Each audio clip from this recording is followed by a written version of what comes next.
तो सिर्फ चांद की ही होगी। इसरो ने मिशन चंद्रयान 3 की जानकारी दी है। बॉक्स में शाम 5:20 पर शुरू होगा लाइव प्रसारण। एएलएस शुरू करने के लिए पूरी तरह से तैयार है। शाम 5:44 पर निर्धारित बिंदु पर एलएम का इंतजार। कमांड मिलते ही एलएम थ्रॉट लेबल इंजन को सक्रिय करेगा। Mission operation team command execution करेगी कंफर्म। देखिए, बहुत महत्वपूर्ण दिन है क्योंकि चंद्रयान 3 का हम जिक्र कर रहे हैं, उसकी सॉफ्ट लैंडिंग हो जाए। ये सबसे ज्यादा बड़ा एक चुनौती का हम जिक्र कर रहे हैं, लेकिन प्रसारण को लेकर जो जानकारी आई है वो हम आपको बता रहे हैं। और चंद्रयान 3 का फोकस जो है चंद्रमा की सतह पर सुरक्षित लैंड करना है और नए उपकरण बनाए गए हैं। एल्गोरिदम को बेहतर किया गया है। स्पेशली चंद्रयान 2 मिशन चंद्रमा की सतह पर नहीं उतर पाया था, उन सारे रीजंस पर, जो रीजन थे स्पेसिफिक, उन पर फोकस किया गया है। तो ये कुछ जानकारियां हैं जो हम आपके साथ साझा कर रहे हैं।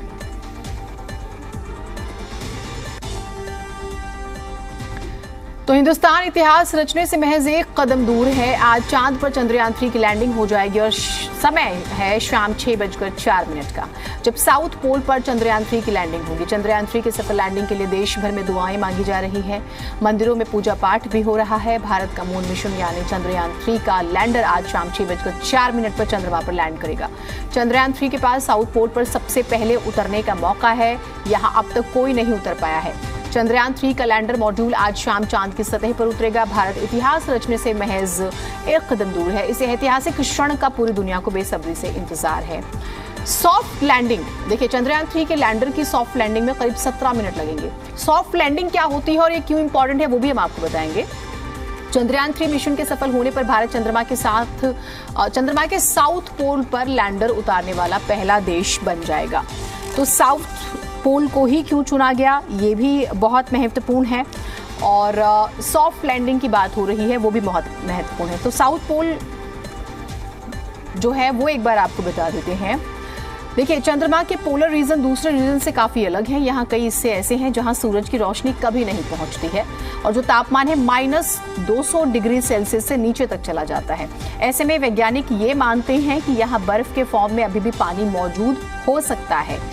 भारत के 2008 के चंद्रयान 1 मिशन की बात करें, उसने चंद्रमा की सतह पर पानी की मौजूदगी का संकेत दिया था। तो ये एक बड़ा रीजन है जिसका हम जिक्र कर रहे हैं। बलराम भी हमारे साथ, हमारे सहयोगी जुड़े हुए हैं। बलराम, देश भर में जो है दुआओं का दौर चल रहा है अपने अपने तरीके से, हर कोई अपने आराध्य से भी। भारत जो है ना, बड़ा जज्बातों का मुल्क है बलराम, और हम जज्बाती होकर ही चीजों को सोचते हैं, भगवान को भी याद करते हैं, तकनीक के साथ साथ भी चलते हैं। अच्छा, बच्चों के लिए भी खास व्यवस्था की गई है। आप एग्जैक्ट इस वक्त कहां पर हैं, जरा बताइएगा। बिल्कुल, देखिए, इस वक्त हम दिल्ली के फेज 3 स्थित एक स्कूल में मौजूद हैं, जहां पर बच्चों को सरल और आसान तरीके से समझाने की कोशिश की जा रही है और ये बताने की कोशिश की जा रही है कि किस तरीके से चंद्रयान 3 चंद्रमा के दक्षिणी ध्रुव में लैंड करेगा। और जिस समय ये लैंड करेगा वो लगभग 17 मिनट का वक्त होगा।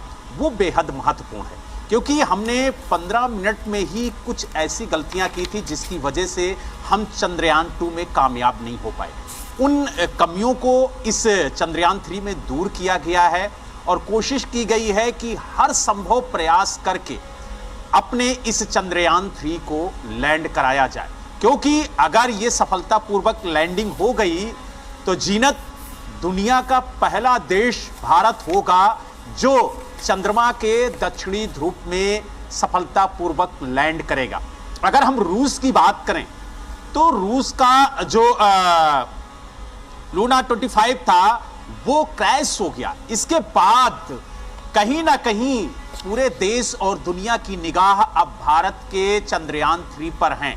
और आपको बता दें, हर आदमी, हर व्यक्ति इस देश का ये दुआ मांगता हुआ नजर आ रहा है कि आज जो भारत इतिहास रचने जा रहा है वो कामयाब हो। इस वक्त हम जिस स्कूल में मौजूद हैं, हम आपको तस्वीरों के माध्यम से दिखाएंगे कि किस तरीके से यहां पर तैयारी की गई है। आप देख सकते हैं कि एक मून तैयार किया गया यहां पर। यह चंद्रमा का दक्षिणी ध्रुव है। इसे तैयार किया गया है स्कूल के प्रबंधकों के द्वारा और यहां पर देखिए किस तरीके से चंद्रयान 3 का जो लैंडर है वो लैंड करेगा, उसे बताने के लिए बच्चों को खास यहां पर सरलता पूर्वक ज्ञान देने के लिए एक ड्रोन का इस्तेमाल किया गया है। और आप देख सकते हैं कि ड्रोन कैसे आसानी से इस चंद्रमा के सतह पर उतरता हुआ आपको नजर आएगा। और इस तरीके से बच्चों को बताया जा रहा है कि किस तरीके से जो चंद्रयान 3 है उसका जो लैंडर है वो कैसे लैंड करेगा, और वो जो पल है वो कितना इंपॉर्टेंट है इस देश के लिए, ये हम जानेंगे जो इस स्कूल के प्रिंसिपल हैं उनसे। आखिरकार किस तरीके की तैयारी की गई है ताकि बच्चों को सरल और आसान तरीके से समझाया सके, क्योंकि बच्चे देश का भविष्य हैं और देश के भविष्य को संवारने की जिम्मेदारी टीचर पे ही होती है। देखिए, पिछले एक महीने से जो 23 अगस्त की हम बातें कर रहे थे तो बच्चों में बहुत क्यूरियोसिटी थी। बच्चे चाहते थे कि हमें कुछ अच्छा बताया जाए, और चंद्रयान है क्या या पिछला चंद्रयान 2 क्यों असफल रहा, उन सब को लेकर के बच्चों में बहुत ज़्यादा प्रश्न आ रहे थे। इसको लेकर के हमारे साइंस डिपार्टमेंट ने और कंप्यूटर डिपार्टमेंट ने ये सोचा कि क्यों ना हम 23 अगस्त को ये सारी चीज़ें बच्चों के सामने डिस्प्ले करें। हमारा जो AI ग्रुप है उन्होंने इस ड्रोन को तैयार किया, और साथ में जो हमारा ड्राइंग वाला जो ग्रुप है उन्होंने इस चंद्रमा को तैयार किया, और इसके साथ उसमें देखा कि बच्चों को बहुत सरल भाषा में हम ये सिखाने की कोशिश कर रहे थे कि चंद्रयान के अंदर जब हमारा चंदा के अंदर चंद्रयान जाएगा तो किस तरह से हमारे साउथ पोल पर उतरेगा। इसको देखने के लिए बच्चों में सुबह से ही आज बहुत ज़्यादा प्रयास कर रहे हैं बच्चे। आज मुझे लगा कि स्कूल में जो ऑडिटोरियम है वो छोटा पड़ गया, क्योंकि बच्चे चाहते थे कि हमें सबको ये दिखाया जाना चाहिए, और साथ में आज सुबह की बारिश थी, वरना हम इसे ग्राउंड में इसे तैयार कर रहे थे कि ग्राउंड में बच्चों को बहुत अच्छे से समझाया जा सके कि आज का चंद्रयान किस तरह से सफलतापूर्वक वहां उतरेगा।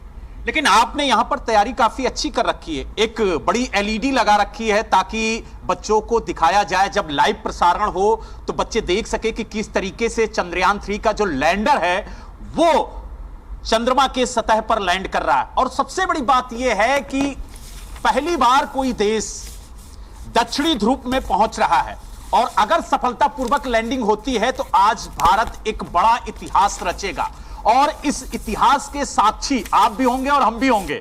तो कितनी खुशी है, क्योंकि सुबह से मैंने देखा आपके स्कूल के अंदर बच्चे दुआएं करते हुए नजर आए, भक्ति गीत गाते हुए नजर आए, और उन्होंने ईश्वर से प्रार्थना भी की कि आज हमारा देश उस क्रांति को लिखे, उस इतिहास को लिखे जिसके लिए पूरी दुनिया भारत पर निगाह गड़ाए हुए बैठी है।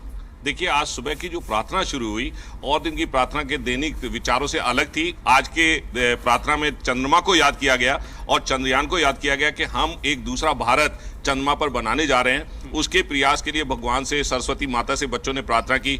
जब देशभक्ति के गाने बच्चे गा रहे थे तो आज आपने देखा था कि वो चंद्रमा पर तिरंगा फहराना चाह रहे थे, और वो तिरंगा फहराने का एक ही मकसद था कि हमारे वैज्ञानिकों ने जो मेहनत की है और जो प्रयास किए जा रहे हैं, आज हमारा देश नंबर 1 बनने जा रहा है। 6:10 पर हम नंबर 1 हो जाएंगे। ये बच्चों के प्रयास और बच्चों की बलराम की दुआओं की हमारी भी दुआएं, हम सबकी दुआएं हैं। बहुत शुक्रिया आपका। और जो बड़ी बात बलराम बार बार कह रहे थे उसे इजी वर्ड्स में समझ लीजिए कि अगर सॉफ्ट लैंडिंग में सफलता मिल जाती है